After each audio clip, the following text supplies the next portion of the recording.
Almost 2 months din ako walang upload. And ngayon lang ako nakapag-record. Naglipat kasi ako ng bahay.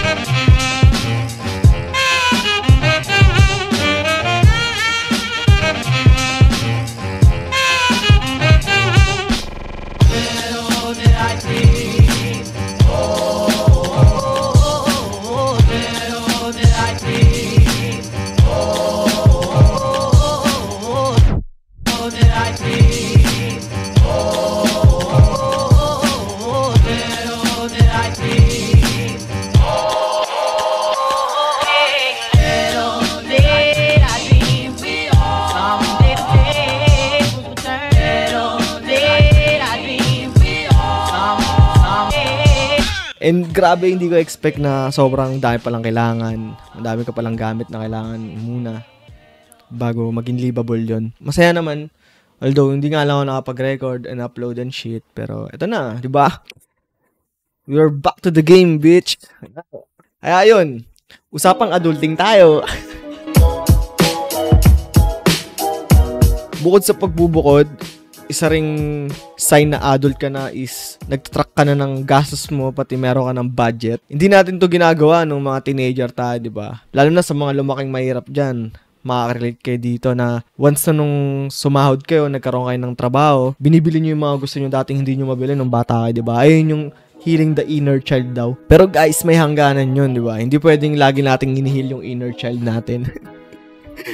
Kaya ngayon, mag-uusap tayo about financial literacy. Kasi itong financial literacy na to, related to dito sa gusto kong app na gagawin, di ba? Which is yung expense and budget tracker app. Pero pag-usapan muna natin bakit gusto kong gawin yung app na yun. Alam ko ang mga nanonood sa inyo is mga estudyante or mga fresh grad na mag-work or nag-work na.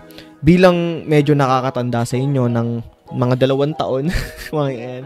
Isa sa mga natutunan ko nung nagiging adult na ako is yung pag-track ng gastos, pati yung budgeting ng pera. Dati nung wala akong pake sa gastos, wala akong magtataka ka bakit wala kang ipon. Although, isa sa mga way para lumaki ipon mo is lumaki rin yung sahod mo, di ba? Yun talaga the best, di ba? Regardless naman guys, kung malaki or maliit yung sahod nung nagsimula tayo, mahalaga pa rin tong financial literacy na to eh. Kumbaga, sa kahit anong edad siya, sa kahit anong estado ng buhay mo. Actually, mas crucial nga siya sa mga maraming pera eh, di ba? For example, nanalo ka ng loto, tapos wala kang idea sa financial literacy or wala nag-guide sa'yo. Puta, sa isang buwan, kung puro ka party, kung puro ka gastos, puro ka yabang, ubus yan, di ba? And yung mga trait na yun is, ayun yung mga walang alam sa financial literacy. Although, disclaimer lang guys ha, hindi ako mayaman, hindi ako financial guru, hindi ako licensed na pero, itong sinasabi ko is based on my own young adult experience. Wow, di ba? Sarap talagang bumili. Puta, totoo yun guys. Ang sarap gumastos, lalo na pag may pera ka.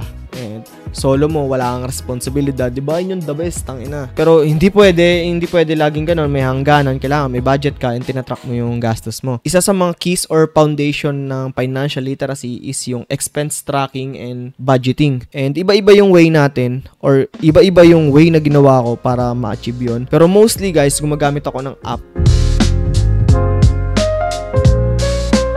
Yung mga kadalasang app lang naman na ginagamit ko is nakuha ko lang naman sa Play Store kagaya nito. Ito yung mga sikat. Actually, wala naman talagang problema sa akin tong mga to. Nagagawa nila yung purpose nila and smooth naman sila gamitin. Nakapag-track ako ng pera, nakapag-set ako ng budget, nakapag-add ako ng accounts, and wala akong problema doon. Pero bilang programmer, gusto kong gumawa ng sarili ko. Gusto ko yun paggamit sa ibang tao. Kumbaga, kasi ako personally guys, may mga features ako na gusto na alam kong makakatulong sa akin. Although, hindi ako sure kung makakatulong sa iba. Pero yung mga features na yun, alam kong ayun yung kailangan ko sa isang app na ganito. Kumbaga, nandun na yung lahat eh. Nandun na yung purpose nila. Pero may mga extra features pa ako or changes na gusto ko sa sarili kong expense and budgeting tracking app. Ito kasi guys, yung habit ng pagtatrack is kailangan mo rin siyang aralin eh. Kumbaga, ang hassle naman kasi, di ba, kunyari, bibili kang candy ng piso, itatrack mo pa ba yun, di ba? Parang gano'n. Although may strategy, medyo ipunin mo yung gastos mo sa isang araw, sa mo i-track, di ba, pwede yun. For some reason talaga, ewan ko, bakit parang nakaka-overwhelm. Hindi ko magawang habit. Kumbaga, hindi ako consistent yung habit na yun na para mag-track ako ng pera. May feeling lang ako na related yun dahil sa design nila. Diba? Ito yung mga sikat na money tracker, expense tracker, budgeting app, shit. And tignan nyo guys, diba? Ang una kong observation, mga material design to. Gawa talaga to sa sa mobile. By the way guys, nagamit ko na yung tatlo na to, pero ang pinakamatagal kong nagamit is itong wallet. Pero nung nagamit ko tong My Money, although maganda yung design niya, di ba? Para siyang flat design. Medyo hindi siya material. Pero ang dami nangyayari dito sa design na to eh. Daming label, ang daming, di ba? Parang ang hirap lang pilitin yung sarili mo na mag-input ka ng expense. And syempre, itong pangalawa, yung Money Manager, ito yung pinaka-maikli ko na gamit. Diba? Pero professional yung design niya. Ang ganda, ang light. Ayun, material design. Ayun na yung purpose. Nakikita naman yung purpose. Pero ano pa rin no? Parang ang dami pa rin nangyari. Wag mo na rin akong tanongin dito sa wallet. Pero ito talaga yung kinatagalan ko. Ang dahilan lang kasi marami kang pwedeng ilagay na account sa Free Tire. Di kasi ako nagbabayad ng parang pro version. Ayun yung isa sa mga parang gusto kong palitan kapag gagawa ko ng sarili kong app is papalitan ko yung design ng mga to and gagawin ko siyang parang aesthetic, Notion aesthetic, parang ganun, parang flat lang yung design, malinis, maraming white spaces, pero diskarte ko na yung kung paano ko gagawin yun, na banu sa designing, pero gagawa natin ng paraan nun. Kasi guys, isa sa mga sikat na app or website, something na pang-track ng expenses or having a budget is yung Notion. Alam naman natin yung Notion is parang pang-overall siya, di ba? Hindi lang siya pang-budget. Marami siyang pwedeng gawin. For example, ako, itong Notion ko, ginagamit ko to pang write ng script or ng outline. Dito rin, nakaano yung mga video ko na gusto kong gawin, di ba? Table. And hindi lang yun. Pwede mo rin siyang gawing track ng expenses nyo, mga ganong shit. And di ba, all in one siya. Gusto ko sana kunin yung collaboration mode, feature na ganun ng Notion na pwede mong isama sa expense tracker o sa budgeting app yung asawa mo, yung kaibigan mo, yung roommate mo, etc., magulang mo, di ba ganun? Dahil doon, siguro mas makapag-commit ka na mag-add ng gastos or sumunod sa budget, 'di ba? Syempre may accountability partner ka na kasama, 'di ba? Parang ang ganda lang ng concept na 'yon. Isa ring part din ng pagiging adult is hindi lang savings. Although savings mahalaga 'yon, syempre.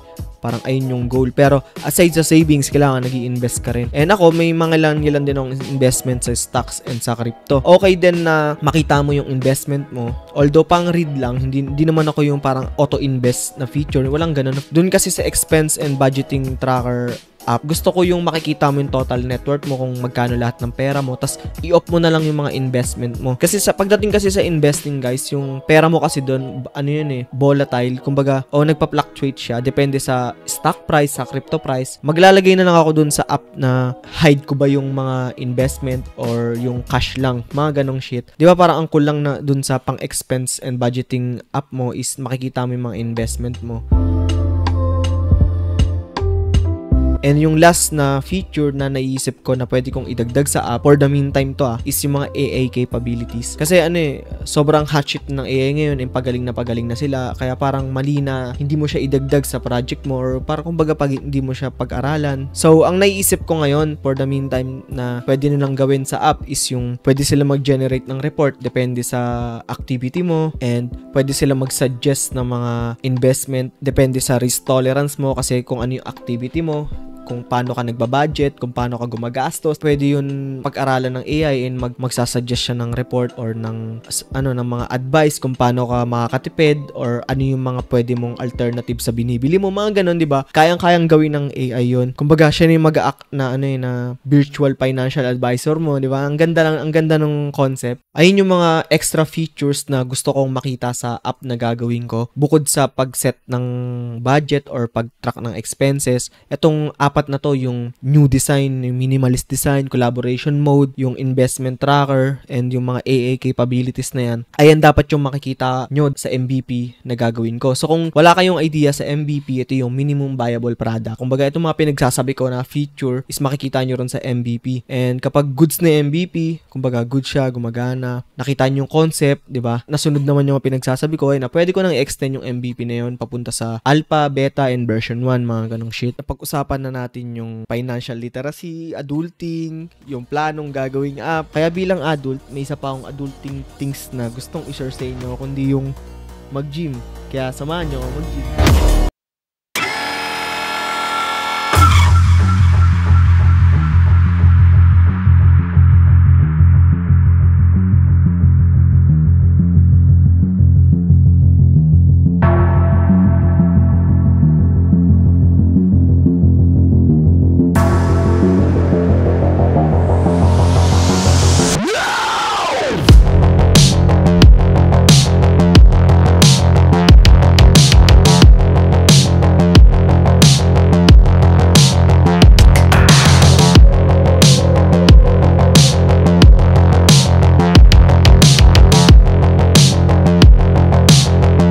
Guys, this is Basti from the future.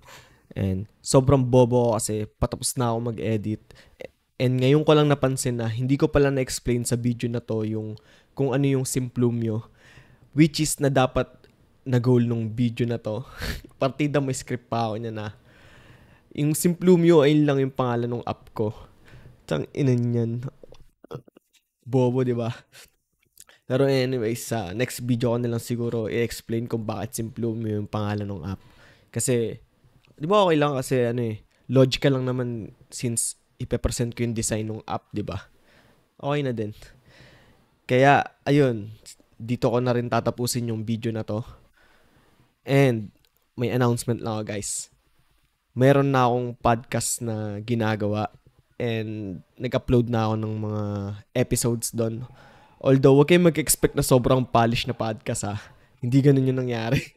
Pero kayo, itry nyo kung gusto nyo. Ginawa ko yun kasi alam ko sa series na to, medyo matatagalan ako mag-upload since gagawin ko pa yung mga progress sa app. Tapos, i-edit ko pa siya, di ba? Kaya matatagalan talaga yung mga next upload ko. Kaya, kung nami-miss nyo ako, kung nami-miss nyo lang naman ako, pwede nyo muna mapakinggan dun sa podcast kasi relatively na mas madali siyang gawin kaysa sa mga YouTube video. Ayun guys. Thank you sa panonood. See you when I see you. Bye!